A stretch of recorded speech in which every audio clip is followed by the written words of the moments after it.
Hello সুপ্রিয় শিক্ষার্থীরা, সবাইকে স্বাগত জানাচ্ছি আজকের অনলাইন ক্লাসে। পদার্থবিজ্ঞান প্রথম পত্রের দ্বিতীয় অধ্যায় গতিবিদ্যা অধ্যায়ের আজকের পঞ্চম ক্লাস। আজ আমরা প্রকৃত বস্তু বা প্রাচীর গতিশীল অবস্থায় যখন থাকি তার কয়েকটি বিষয় আলোচনা করব।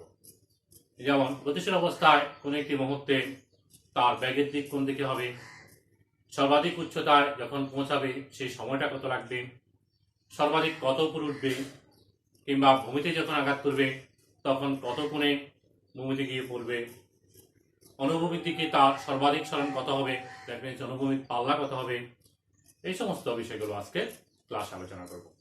প্রথমত বলি প্রাস কি। প্রাস বা প্রজেক্টাইল বা প্রক্ষিপ্ত বস্তু হচ্ছে অনুভূমিকের সাথে নিক্ষিপ্ত বস্তুকে আমরা প্রাস বা প্রজেক্টাইল বলি। যে ব্যাগে নিক্ষেপণ করা হয় সেটি হচ্ছে নিক্ষেপণ ব্যাগ, আর যে কোণে আমরা নিক্ষেপ করি অনুভূমিকের সাথে যে কোণে নিক্ষেপ করা হয় সেটি হচ্ছে নিক্ষেপণ কোণ। আমরা এখানে একটি প্রাসের গতিপথ দেখাচ্ছি। আমরা একটি গত ক্লাসে প্রতিপাদন করছিলাম যে এই গতিপথটা হচ্ছে অধিবৃত্তাকার, এক্স অক্ষ এবং ওয়াই অক্ষ। এক্স এটা মূল বিন্দু থেকে একটি বস্তুকে অনুভূমিকের সাথে তির্যকভাবে থিটা নট করে নিক্ষেপ করা হচ্ছে ভি নট বেগে। তাহলে থিটা নট হচ্ছে নিক্ষেপণ কোণ, ভি নট হচ্ছে নিক্ষেপণ বেগ।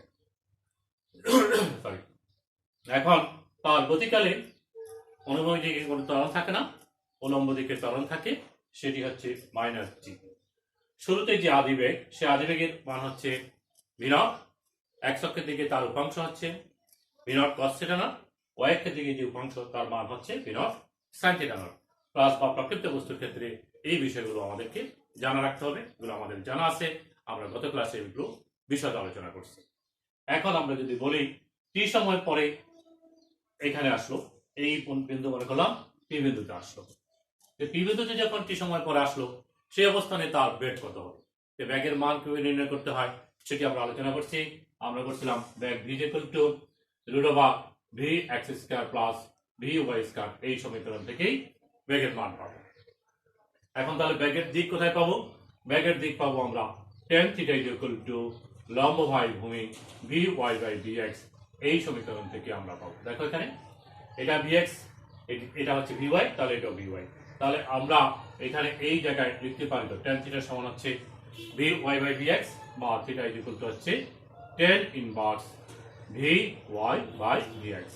এখন প্রশ্ন হচ্ছে এই যে আমরা বললাম বেগের মান নির্ণয় করা এবং দিক নির্ণয় করার জন্য তাহলে আমাদের vx এবং vy নির্ণয় করতে হবে, সেটিও আমরা গত ক্লাসে দেখাইছি কিভাবে vx এবং vy নির্ণয় করতে হয়।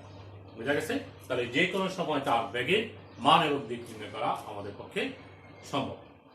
এবার আসো সর্বাধিক উচ্চতায় যখন পৌঁছায় তখন কতদিন আমরা আলোচনা করছি যে সর্বাধিক উচ্চতায় বেগের দিক হয় এই বিন্দুতে স্পর্শক আঁকলে সেটি x অক্ষ বরাবর, তাহলে y অক্ষ বরাবর বেগের কোনো উপাংশ থাকে না, অর্থাৎ সর্বাধিক উচ্চতায় ভি ওয়াই এর মানটা হচ্ছে কত? ভি ওয়াই এর মান হচ্ছে 0। তাহলে এইচ ম্যাক্স আমরা বলবো কিংবা ওয়াই ম্যাক্স আমরা বলতে পারি ওয়াই এর দিকে যে মানটা সর্বোচ্চ হচ্ছে সেই অবস্থানে ওয়াই এর দিকে মান যখন সর্বোচ্চ উচ্চতা পৌঁছাচ্ছে, দেখবেন সর্বোচ্চ হচ্ছে, তখন ভি ওয়াই এর মানটা 0 হবে। তাহলে এই বিষয়টা আমরা কাজে লাগিয়ে এই ভি ওয়াই এর মানটা 0 হবে সর্বোচ্চ উচ্চতায়, এইটা কাজে লাগিয়ে আমরা বিভিন্ন রাশি প্রতিপাদন করব। যেমন সর্বাধিক উচ্চতায় পৌঁছতে কত সময় লাগবে, সর্বাধিক উচ্চতা কত হবে, এগুলো আমরা এখান থেকে বের করতে পারি। কারণ আমরা জানি V equal to U plus at, এই হচ্ছে কি আমাদের শেষ বেগের সমীকরণ। একটি নির্দিষ্ট সময় পরে টি সময় পরে প্রাপ্ত বেগ কত হবে সেই বেগের সমীকরণ। তাহলে আমরা যদি এই প্রাসের ক্ষেত্রে উলম্ব অক্ষের দিকে বেগের সমীকরণ বলি নির্দিষ্ট সময় পরে, তাহলে আমরা তখন এই সমীকরণটাই নিশ্চয় লিখব। ভি ওয়াই নট আদিবেগের মান ওয়াই অক্ষের দিকে, আর এক্স অক্ষের ত্বরণের মান এ ওয়াই। তাহলে এটাকে আমরা লিখতে পারি V Y equal to V not sine theta not minus G T. তোমরা জানো V Y not equal to V not sine theta not, আর এ ওয়াই ইকুয়াল টু হচ্ছে মাইনাস জি। তাহলে সর্বাধিক উচ্চতায় যখন পৌঁছাবে, সরি, সর্বাধিক উচ্চতায় আমরা জানি ভি ওয়াই ইকুয়াল টু হচ্ছে 0, সর্বাধিক উচ্চতায় ভি ওয়াই মান 0। তাহলে এই মানটা আমরা এই সমীকরণে বসাই। এই সমীকরণে যদি আমরা বসিয়ে দিই তাহলে আমরা কি পাচ্ছি? আমরা এখান থেকে পাচ্ছি জিরো ইজ ইকুয়াল টু হচ্ছে B not sine theta not. সর্বাধিক উচ্চতায় যখন পৌঁছাবে সেই সময় টিটাকে আমরা টি ম্যাক্স দ্বারা প্রকাশ করব। সর্বাধিক উচ্চতার জন্য সময়টাকে ম্যাক্সিমাম হাইটে পৌঁছাবে, সেই জন্য টি ম্যাক্স দিয়ে প্রকাশ করব। তাহলে আমরা এখানে লিখব টি ম্যাক্স। তাহলে এখান থেকেই আমরা লিখতে পারি T max is equal to হচ্ছে B not sine theta not divided by G. প্রক্ষিপ্ত বস্তু বা প্লাসের ক্ষেত্রে সর্বাধিক উচ্চতায় পৌঁছার সময় হচ্ছে এটি আমাদের মনে রাখতে হবে। তাহলে কি পেলাম? T max is equal to হচ্ছে একটা রাশিমালা প্রতিপাদন করলাম B not sine theta not divided by G. এবার আসো আমরা বের করব সর্বাধিক উচ্চতার মান কত হবে। আমরা এই সমীকরণটি জানি V square is equal to U square plus 2s, এটা আমরা জানি।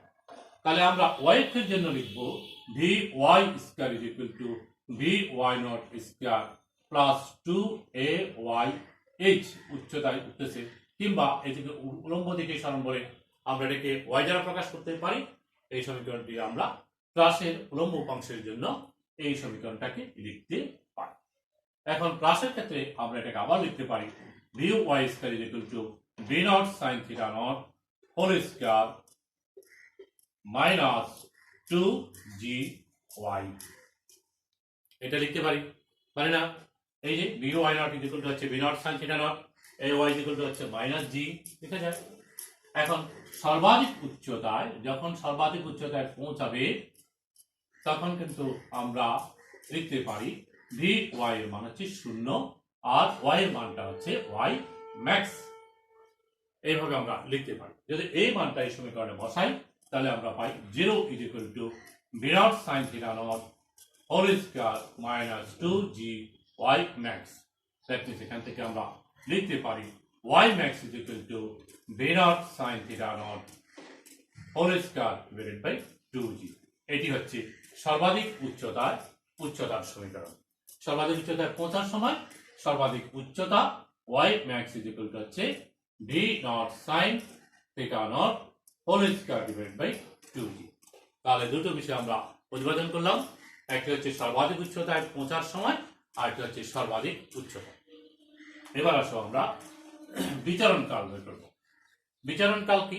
বিচরণ কাল হচ্ছে নিক্ষেপণ বিন্দু থেকে আবার ভূমিতে গিয়ে পৌঁছতে যে সময় লাগে। এই প্রক্ষিপ্ত বস্তুকে নিক্ষেপণ বিন্দু, মূল বিন্দু হোক কিংবা অন্য কোনো স্থান থেকে হোক, উচ্চতর কোনো স্থান থেকে হোক, পাহাড়ের উপর থেকে কিংবা ভবনের উপর থেকে নিক্ষেপ করলাম, তাহলে এটা ভূমিতে পৌঁছতে যে সময় লাগে সেটাকে আমরা বলি বিচরণ কাল বা উড্ডয়ন কাল বলে। বুঝা গেছে? তাহলে এই বিচরণ কালে ওয়াই এর মান হবে কি? 0 হবে। বিচরণ কালে y এর মান 0 হবে। তাহলে s is equal to ut plus half at square, y is equal to by naught t plus half of ay t square। এই সমীকরণটা আমরা s is equal to ut plus half of at square জায়গায় লিখতে পারি কিনা? যদি পারি তাহলে আমরা বলবো y is equal to হচ্ছে v naught sin theta naught t minus half of gt square। তোমরা অবশ্যই আমার আগের ক্লাসটি, এই ক্লাসের আগের ক্লাস অর্থাৎ 4 নম্বর ক্লাসটি অবশ্যই পর্যবেক্ষণ করবা। সেটি যদি ভালোভাবে না করো তাহলে আমরা যে এখন এখানে ইনপুট করতেছি, প্রয়োগ করতেছি, এগুলো বোঝা খুব কষ্টকর হবে। হয়তো তুমি জানবা যেটা হচ্ছে মিলতেছে, কিন্তু এগুলো কিভাবে আসলো সেগুলো কিন্তু সেখানে ব্যাখ্যা করা আছে। অবশ্যই সেই ক্লাসটি তোমাদের দেখতে হবে। তাহলে দেখো আমরা কি বসাচ্ছি, s equal to plus half at square এই সমীকরণটি প্লাসের জন্য, y এর জন্য সরণের সমীকরণটি এখানে বসে দিলাম। যেহেতু মূলবিন্দু থেকে নিক্ষেপ করা হচ্ছে সেই জন্য এই সমীকরণটি সরাসরি আমরা লিখতে পারি। তাহলে এখন দেখো আমরা বলছি যখন এখান থেকে এখানে আসি পৌঁছাবে, ভূমি থেকে ভূমিতে কিংবা নিক্ষেপণ বিন্দু থেকে ভূমিতে পৌঁছাবো, তাহলে সেই সময় কি y এর মান আছে? এই সময়ে y এর মান হচ্ছে 0। y এর মান 0, এটি এই বিন্দুর অবস্থান কি? y এর মান 0, এটি হচ্ছে x এর মান।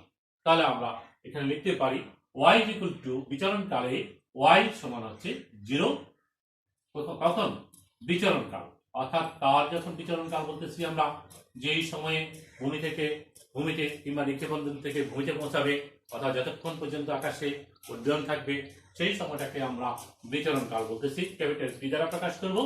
আর তখন y এর মানটা 0 হবে। তাহলে এই সমীকরণটি পর্যবেক্ষণ করো, 0 is equal to b naught sin theta naught t minus half of g t square লিখতে পারি।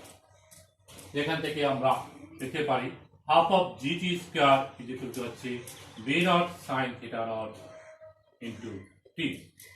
এখানে টি আছে, এখানে টি স্কয়ার আছে, তাহলে এখানে একটা টি থাকবে, বাদ দিয়ে টি ইজ ইকুয়াল টু হবে 2 B not sine theta not divided by G. এটি হচ্ছে বিচরণকালের সমীকরণ, অর্থাৎ নিক্ষেপণ বিন্দু থেকে ভূমিতে ফিরে আসতে কত সময় লাগবে সেটি যদি তোমাকে বের করতে হয়, আদিবেগ এবং নিক্ষেপণ কোণ জানা থাকলে, বি নট এবং থিটা নট জানা থাকলে তুমি বলতে পারবা কত সময় লাগবে এটি ভূমিতে পৌঁছাতে। তাহলে আমরা বিচরণকালের সমীকরণ বের করলাম 2 B not sine theta not divided by G. এবার আমরা বের করব অনুভূমিক পাল্লা। অনুভূমিক পাল্লা কাকে বলে? বিচরণকালে অনুভূমিক দিকে যে সরণ হয়, প্রক্ষিপ্ত বস্তু বা হ্রাসের ক্ষেত্রে বিচরণকালে অনুভূমিক দিকে যে সরণ হয় তাকে বলা হয় অনুভূমিক পাল্লা। তাহলে বিচরণকাল মানে এখান থেকে এখানে গেল, সেই সময়ে তাকে আমরা টি দ্বারা প্রকাশ করছি। সেই বিচরণকালে অনুভূমিক দিকে যে সরণ এক্স এর যে মানটা হবে সেটি হচ্ছে পাল্লা। আমরা এক্স এর জন্য সমীকরণ লিখতে পারি x is equal to bx naught t plus half of ax t square। এটি আমরা লিখতে পারি কিনা? এটা আমরা লিখতে পারি। তাহলে আমরা লিখব বিচরণকাল, অর্থাৎ যখন t is equal to হচ্ছে ক্যাপিটাল টি, তখন x is equal to হবে পাল্লা বা রেঞ্জ। আমরা চাচ্ছি কি? পাল্লা বের করতে চাচ্ছি, পাল্লা বের করবো। পাল্লার সমীকরণ বের করার জন্য সময়টা কি? ক্যাপিটাল টি এবং x is equal to r হবে। x is equal to r বলতে পারবো, অর্থাৎ x এর তো এখানে যখন পৌঁছানো তখন x এর মান আছে, এটি x এর মান, কিন্তু এইখানে যখন পৌঁছা যাবে একেবারে ভূমিতে যখন ফিরে আসবে তখন x টাই হবে r। এটি কি বলা হয়? পাল্লা বলা হয়। তাহলে আমরা x এর সমীকরণটা একটু ক্লিয়ার করি। এটাকে আমরা লিখবো b not cos theta not into t minus half of, এটা 0, x is equal to 0, তাহলে পুরো টার্মটা 0 হবে। তাহলে পাল্লা লিখতে পারি আমরা r is equal to b not cos theta not into t। এই t যখন t is equal to capital T বসাবো তখনই x is equal to r বসানো যাবে। তাহলে আমরা এই সমীকরণে অনুভূমিক দিকে যে সরণের সমীকরণে x is equal to r বসালাম, t সমান ক্যাপিটাল টি বসাবো। এখন দেখো এই b not cos theta not into t এর জায়গায় এই বিচরণকালের সমীকরণ আমরা আগে যেটা বের করছি সেটি এখানে বসিয়ে দেব, 2 b not sin theta naught divided by g। তাহলে কি হচ্ছে? b naught square 2 sin theta naught into cos theta naught divided by g। লিখে যাবে? হ্যাঁ, লিখে যাবে। তাহলে আমরা এখান থেকে লিখতে পারি r সমান হচ্ছে b naught square sin 2 theta naught divided by g। এইবার খেয়াল করে দেখো এটা কেমনে করলাম? sin twice is equal to 2 sin a cos a, 2 sin a cos a। Theta নটকে যদি বলি 2 sin a cos a, তাহলে sin twice a অর্থাৎ sin 2 থিটা নট লেখা যায়। তাহলে আমরা পেলাম পাল্লার সমীকরণ পেয়ে গেলাম। তাহলে দেখো b নট কি পেলাম আমরা এখানে? b not square sin 2 theta not divided by g। এই সমীকরণগুলো আমাদের জানা থাকতে হবে। প্রক্ষিপ্ত বস্তুর ক্ষেত্রে সরাসরি প্রশ্ন হয় এখান থেকে আমাদের, আর আমাদের জানতে হবে কোথায় গিয়ে পড়বে বস্তুটি, কখন সর্বাধিক উচ্চতায় থাকবে, কখন গিয়ে পড়বে, তারপরে সর্বাধিক উচ্চতায় যেতে সর্বাধিক উচ্চতার মান কত হবে প্রক্ষিপ্ত বস্তুর ক্ষেত্রে, এগুলো আমাদের জানাটা অপরিহার্য। তাহলে এই সমীকরণগুলো থেকে আমরা সবগুলো জানতে পারবো। আচ্ছা, এবার দেখো তুমি যদি বর্ষা নিক্ষেপ করলা, দুইজনে একই ব্যাগে নিক্ষেপ করলো, একইভাবে স্পোর্টসে মনে করলেন বর্ষা নিক্ষেপ করলো, কিন্তু একজন বেশি দূরে গেল আরেকজন কম দূরে গেল। এটির কারণ হচ্ছে নিক্ষেপণ কোণ। নিক্ষেপণ কোণের মান যদি 45 ডিগ্রি হয় তখন পাল্লা সর্বোচ্চ হবে। পাল্লার সমীকরণটা বিশ্লেষণ করলে আমরা জানতে পারি সেই বিষয়টা। আর ইকুয়াল টু হচ্ছে b not square sin 2 theta not divided by g। এই সমীকরণটি পর্যবেক্ষণ করলে দেখলো একই ব্যাগ হলো, কোণের মান যখন ভিন্ন হবে আর এর মান তখন ভিন্ন হবে। আর এর মান তাহলে থিটা নটের উপর নির্ভর করতেছে, that means sin 2 theta not এই রাশিটির উপর নির্ভর করতেছে। সেই রাশিটির মান সর্বোচ্চ মান কত হতে পারে? sin 2 থিটা নট মান সর্বোচ্চ মান 1 হতে পারে। আমরা জানি sin এর সর্বোচ্চ মান 1 হয়, আর সেটি কখন হবে? যদি sin 90 হয়, তাহলে আমরা বলতে পারি 2 theta not is equal two যদি 90 হয়, that means theta not is equal two যদি 45 ডিগ্রি হয়, তাহলে আর এর মান সর্বোচ্চ হবে। অনুভূমিক পাল্লা অনুভূমিক দিকে সর্বোচ্চ সরণ হবে এই থিটা নটের মান 45 ডিগ্রি হলে। তাহলে তোমাকে প্রশ্ন করতে পারে কত করে নির্ভেদ করলে এই অনুভূমিক পাল্লার মান সর্বোচ্চ হবে, অথবা দেখাও যে 45 ডিগ্রি করে নিক্ষেপ করলে অনুভূমিক পাল্লা সর্বোচ্চ হবে। তাহলে আমরা এখানে লিখতে পারি আর সমান আর ম্যাক্স হবে V not square divided by G, অর্থাৎ সর্বোচ্চ অনুভূমিক পাল্লার মানটা এই সমীকরণ থেকে তুমি পেতে পারো।